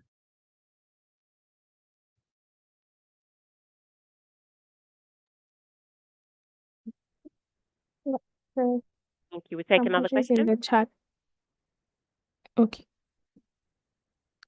Please, how do I handle an average learner who always thinks he's academically good than other learners in class but always make mistakes? How do I handle an average learner who always thinks he's academically good than other learners in class but always makes mistakes? We all make mistakes. And what is an average learner? If that learner thinks that they are the smartest child in the class, let them. It doesn't hurt anybody for a child to have confidence in themselves. And actually, we want children to have confidence in themselves. And if they are regularly making mistakes, evaluate and review what are the mistakes they're making. Is there a pattern emerging? Is it the same mistakes that are being made? And if they are, then what can you do to help them to recognize that this mistake is happening? And what strategy can you help them to adopt to help them overcome it? So it would be, if you were the person that put that question, it would be really good to get an example of what are the type of mistakes that they are making, because that would help give us some context. But I would say that if a child has confidence in their abilities, do not do anything to bring it down. Let them keep that confidence. And if they are making the same mistakes over and over, then you need to find a way to be able to say to them, look, I've noticed that you keep doing it this way, but this is not the right way. Let's have a look and see if we can find another way that's going to work better. Or how did you come to that answer? How did you calculate that? Show me how you did it, and let's see if there's another way that we can do it and try and build them up. Yeah. Right, thank you. Someone is asking, please, how often should an IEP be reviewed? How often should an IEP be reviewed? Excellent question. So an IEP should be reviewed very regularly according to the time span that you've put on there. So if you're saying that within 6 weeks the child should be able to do X, Y, and Z, it should be reviewed every 6 weeks. It should definitely be reviewed every semester or every 3 months, and it absolutely must be reviewed every year. I don't agree with waiting a whole year to review it. I think that's not good practice, but some schools do adopt that system.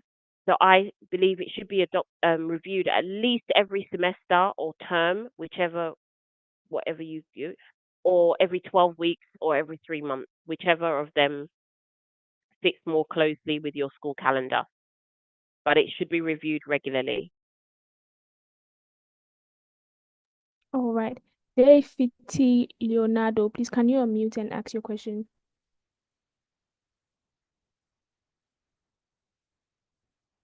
Hello. Hello. Hello. Hi. Yeah. Please, the problem I have here, I have followed with all the explanation you gave, and everything is, I'm following and I'm okay with everything. But the problem I have here, let me speak to Ghana specifically, looking at our educational structure, what I'm seeing is that it looks like the contact period that we have with our students are not favoring the syllabus or the curriculum that we have. So to me, I realize that is the major challenge to what we are talking about now, because if that can be catered for, that we may have time, because perhaps in my class, I may have this group of people there, but the time is not there for me to see to all of them that everybody has achieved his or her aim. That is what I'm looking at. So how do we go about that one? Because for now, for all the experiences I have had, it means the timetable or the structure we have and the curriculums are not helping us at all. Let me take it that way. Because I teach in SHS mathematics. You realize that before the children get to, let's say, the third year and they are closer to their final exam, we still have a lot of topics to cover. So when it happens like that, we put them under pressure where you have to accommodate them more than the normal period before you can feel comfortable that, yes, these people will be able to achieve something if they go to the exam room. That is my concern. So how do we look at that one? Yeah. So Thank I you. think one of the things that we need to start doing is we need to start changing the way that we teach.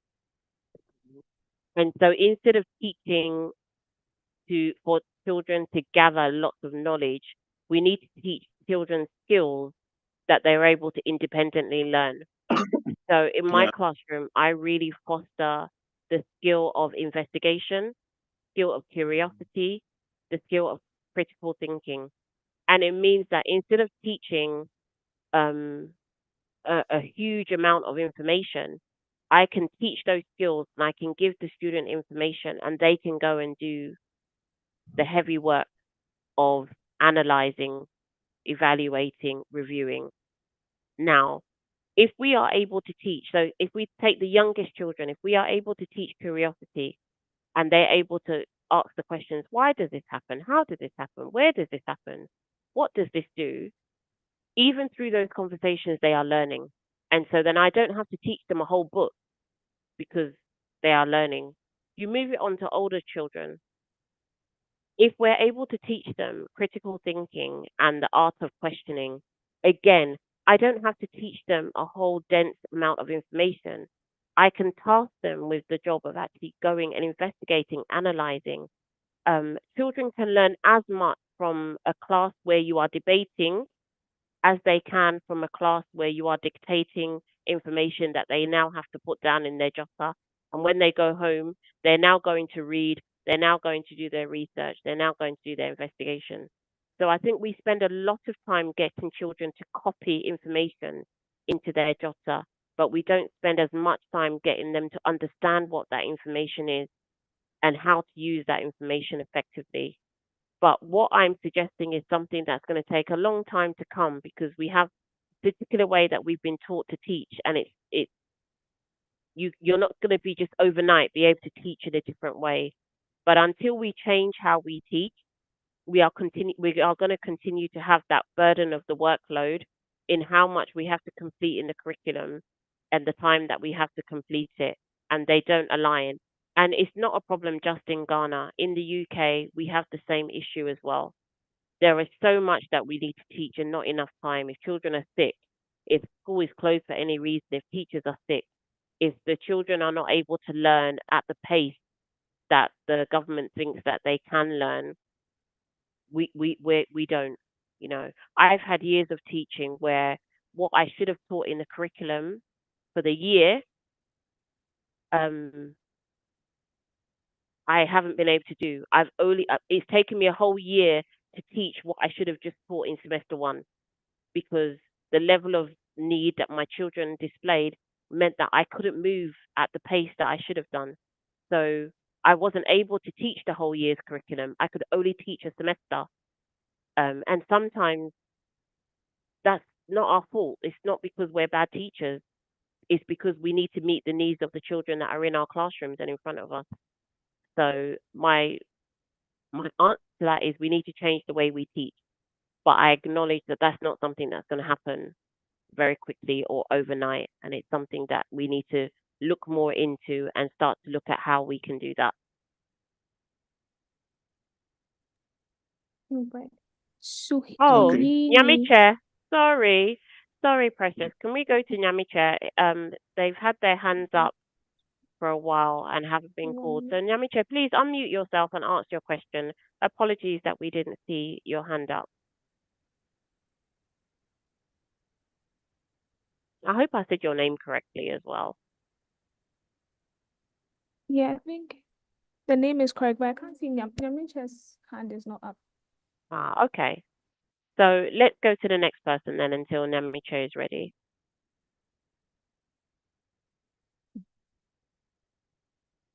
All right. You can see Christabel. Are we talking about Inshiraba? Oh. No, Pardon? there's a Nyamiche in the chat, but I'm All right, unmuted. Inshaba is here. Okay, please go ahead. Hello. Okay, thank you very much for Hello. the opportunity. Inshaba is online. Okay, hi. Yeah, so I was the one I said I've switched my account to Amate Benjamin. So that's my actual number. All right, so let me go ahead. So here is the case where in the Form 3 class, that is BS9, we realized there were some serious students who normally really focus on their books. And there are some students who have been worrying them whilst they want to learn. So they are passing and they will just hit you. They are passing and they will just pick your pen when you are using to write. So we realize they are disturbing the others who are kind of more serious. So there was this exams. After the exams, I got this software using Excel where I collected all their marks or their score, and we figured out those above average and below average. So we are doing 10 subjects. So if you get more than 500, you're above average. Below 500, below average. So now the above average students are in one class and the below average students are in another class.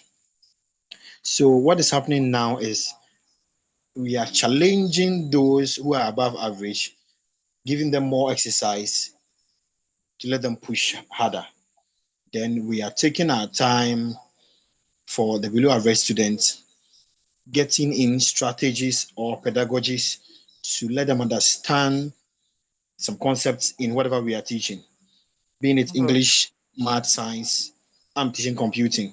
So in most of the subjects or all of the subjects, the head teacher has made us understand that we should take time for them in the below average class.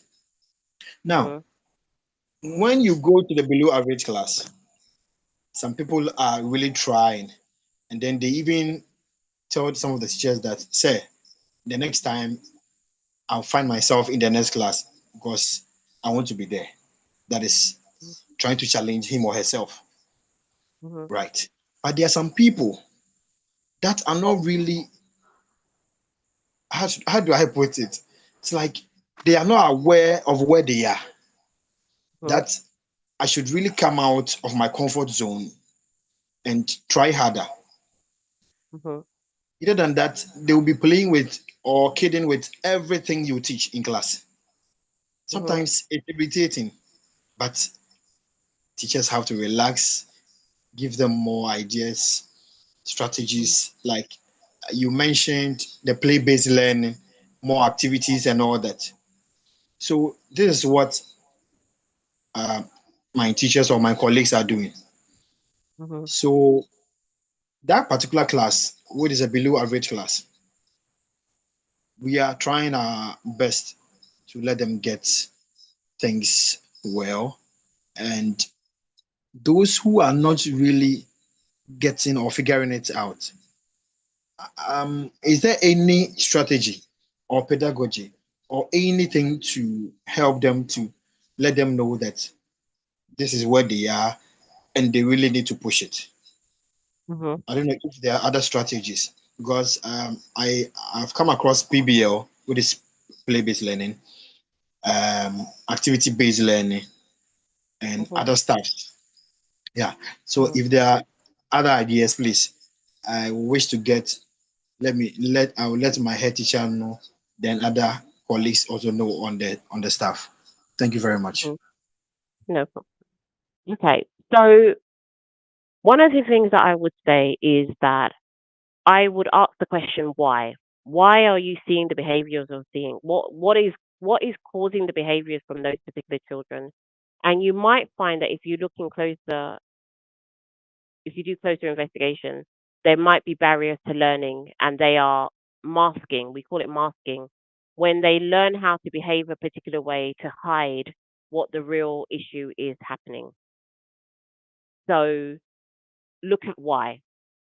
The other thing is around motivation.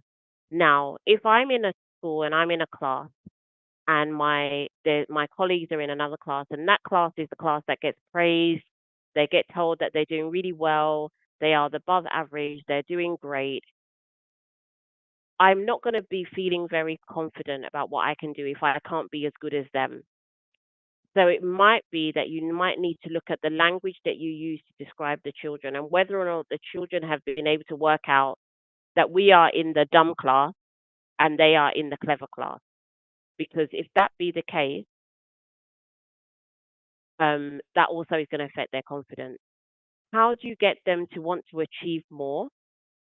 One of the tools that I've used in my classroom is I sit down with each student and I tell them you are operating. So let's say we have levels.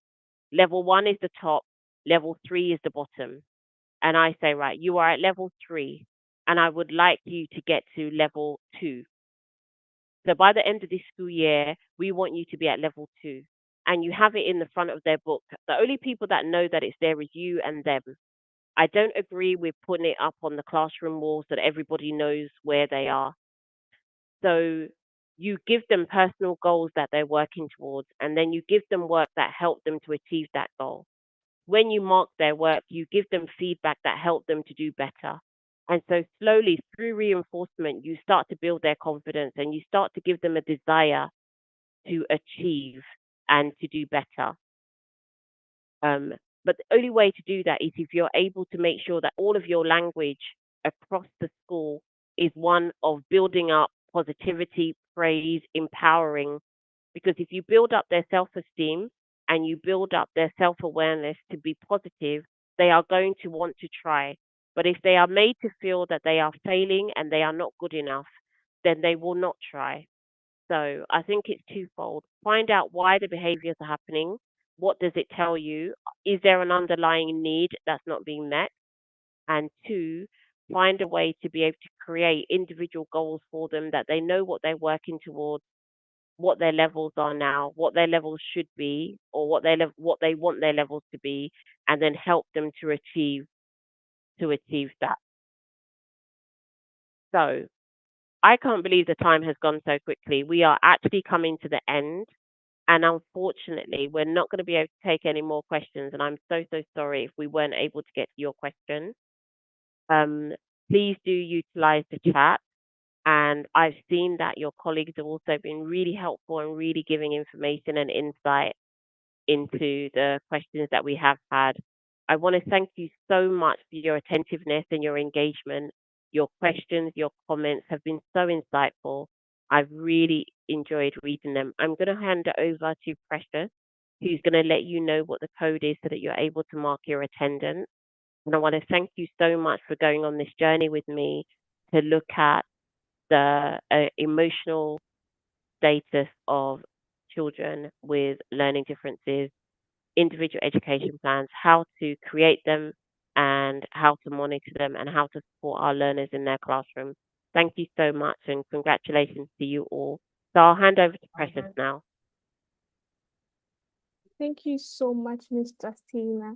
We are so glad that you took time to do this training with us. Thank you so much. So the attendance phrase for Module 3, that is today's session, is personalization.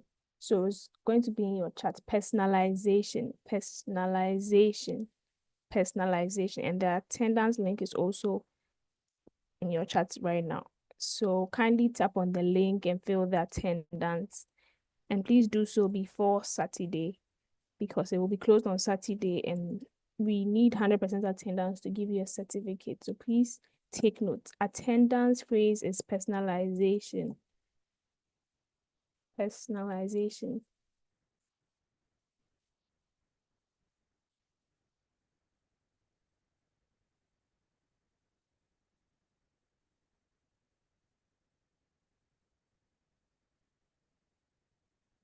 Well, just before we go off, I wanted to give a reminder that on the form, apart from the questions, we have included a space for your email, because most of you type wrong emails while you are applying, so it's difficult to reach out to you. So kindly take note when you are filling in that part. Make sure the spellings of your names and the details of your emails are correct so that it's easy to reach out to you. The phrase for the last time is personalization, personalization. Also reach out to us if you have any issue and need help with anything. Thank you so much for joining today's lesson. The Nessy course recording for some of you who joined earlier will also be put up for you to access. Ms. Rosalind wants to say something.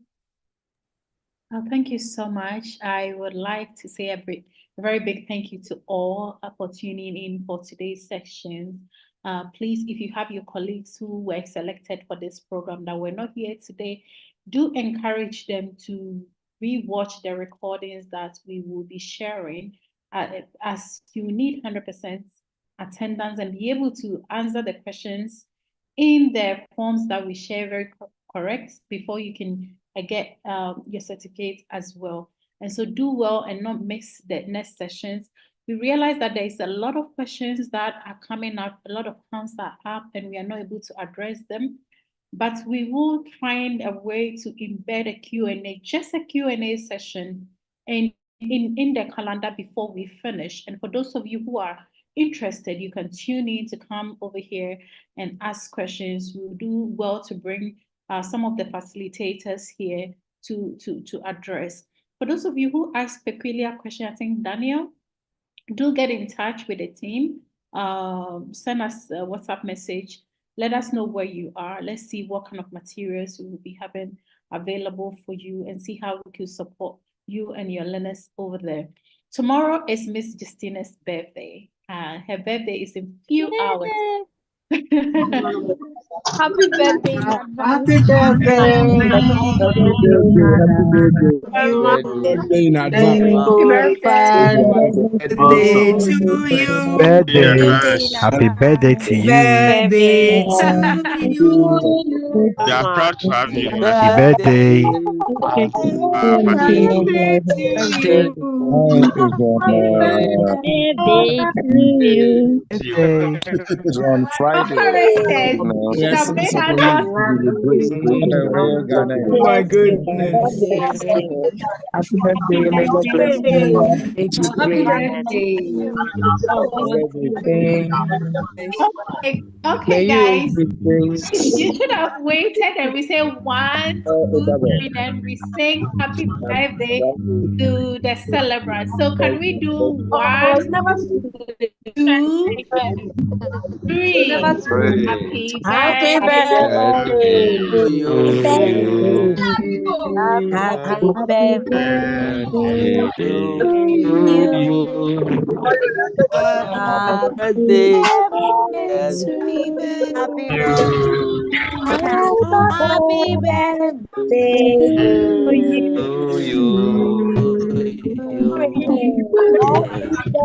God bless you now. with long life. Hooray! Hey. Grace. Hooray! Hip, hip, hip, hip. Blessings Hooray. Thank you so much. So much. Thank you very much. God bless all of you. Thank you. You're welcome. You're welcome. All right, guys. Have a very good night and we wish you all the best. Right. Sure you do not miss our next sessions. You are doing well. And very soon we will be finishing. So let's finish God strong. bless you. Happy birthday. Bless you. God bless Thank you. you.